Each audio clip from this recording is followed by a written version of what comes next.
पाकिस्तान में 2006 से आगे तक अब तक पाकिस्तान के कितने एसेट्स गिरवी रखे जा चुके हैं और हमारे पॉलिटिशियंस जब भी आते हैं वो खामोशी से ऐसी कितनी कार्रवाइयां करते हैं जिसका आवाम को पता नहीं होता। पीटीआई गवर्नमेंट भी यही करने जा रही है। अमजद, ये बताइए कि ये मोटरवेज को गिरवी रखना, एयरपोर्ट्स को गिरवी रखना शौकत अजीज़ ने स्टार्ट किया था 2006 में, और तब लोगों को इतनी अवेयरनेस नहीं थी, लेकिन हमने देखा उसके बाद जितनी भी गवर्नमेंट्स आई हैं उन्होंने यही कुछ किया है। रेडियो पाकिस्तान, पाकिस्तान टेलीविजन और कुछ पार्ट्स मोटरवेज के पहले से ही गिरवी रखे जा चुके हैं। तो अगर पीटीआई ने भी यही करना था तो फिर क्या डिफरेंस है उसमें और बाकी गवर्नमेंट्स में? देखिए, कर्जा लेना या कर्जों के लिए गिरवी रखवानी चीजें, अगर इसको आप सामने रखें तो पीटीआई की गवर्नमेंट या दूसरों का कोई फर्क नहीं। असल चीज ये थी कि बहसूरत कर्जा जब आपने लेना है तो कुछ ना कुछ तो गिरवी रखना होगा उसके बगैर, क्योंकि सिक्योरिटीज आपकी या तो आपकी आमदन की शक्ल में होती हैं। जब आमदन है नहीं तो जिसने कर्जा देना है वो आपसे एसेट्स मांगेगा, आप एसेट्स दें। अब इन एसेट्स को आप कब तक गिरवी रखेंगे? आखिर ये एसेट्स भी खत्म हो जाएंगे।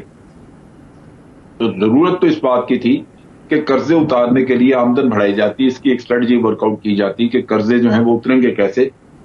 चीजें गिरवी रखते जाना तो हल नहीं है। ये तो यही है कि आप कर्जे लेने का एक सिलसिला जारी रखा हुआ है, एक वक्त तक जारी रहेगा। जैसे एसेट्स आपके खत्म होंगे, कर्जे लेने बंद हो जाएंगे, फिर कैसे काम चलेगा? तो मेरा ख्याल है कि ये इंतहाई ज्यादती है मुल्क के साथ कि आप नॉर्मल अपनी काम चलाने के लिए, रियासत के आम अमूर चलाने के लिए, बजट को सपोर्ट करने के लिए आप इस तरह के बड़े बड़े कर्जे लें और एसेट जो है वो गिरवी होते जाएं। कुछ वक्त के बाद सारा मुल्क जो है वो बैंकों के पास होगा। तो मेरा ख्याल है ये एक कोई अच्छा कदम नहीं है, इसको बदलना चाहिए। और ये तभी हो सकता है जब इकॉनमी के बारे में ये सारे लोग मिलकर मुत्तफिका सारी पार्टियां बैठ के फैसला करें कि हमने कौन से ऐसे कदम उठाने हैं जिनसे कि कर्जों को डेट सर्विसिंग वगैरह की जा सके।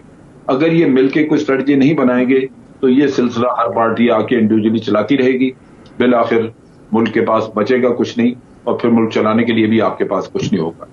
मैं तो इस चीज की मजम्मत करता हूं कि आपको सॉवरेन स्टेट के होते हुए बार बार अपने एसेट गिरवी रख के पैसे लेने पड़े। तो मैं ये कहना चाहता हूं कि अगर हम ये देखें कि 3 साल में इन्होंने पिछली हुकूमतों के 5 साल से ज्यादा कर्जे ले लिए हैं और फिर हम देखें कि काम भी कोई नहीं हुआ, कोई नए, तो फिर यकीनन हमारे ज़हन में खतरे की घंटियां बजती हैं और उम्मीद की किरण कम होती है कि जब मुल्क में काम भी कोई नहीं हो रहा तो कर्जे 2-3 गुना कैसे बढ़ते जा रहे हैं 3 साल में।